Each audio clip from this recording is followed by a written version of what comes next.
Ассаламалейкум, құрметті мұсылмандар. Қағбаға алғаш келген кезде осы Қаратасты 7 рет айналу тауап міндетті. Сол кезде алғашқы 3 айналымда мына оң иықты ашып алу керек болады. Сол кезде мынау жаннаттан келген Қаратастың түбінен бисмилля Аллаху акбар деп сол тұстан бастап алғашқы тауап жасағандағы алғашқы айналым басталады. Ол жерге келгенде Аллаху акбар деп қол көтереміз дағыны бірінші айналымды бастаймыз тауапты. Осы сағаттың тіліне қарсы 7 рет айналып шығамыз. Әр айналым осы Қаратастың түбінен басталып, сол Қаратастың түбінен аяқталып отырады. Астыңғы Қаратастың түбінен айналып шығуға болады 7 рет. Осы екінші қабаттан да айналып шығуға болады. Үшінші қабат бар, төртінші қабат бар. Барлығынан да айналып шықса да болады. Шатаспау үшін жасыл белгілерді биік жерлерге арнайы қойып қойған.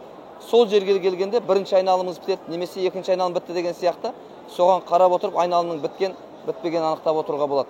Содан 7 рет айналып болғаннан кейін 2 ракат тауаф намазын оқып алсақ болады екен.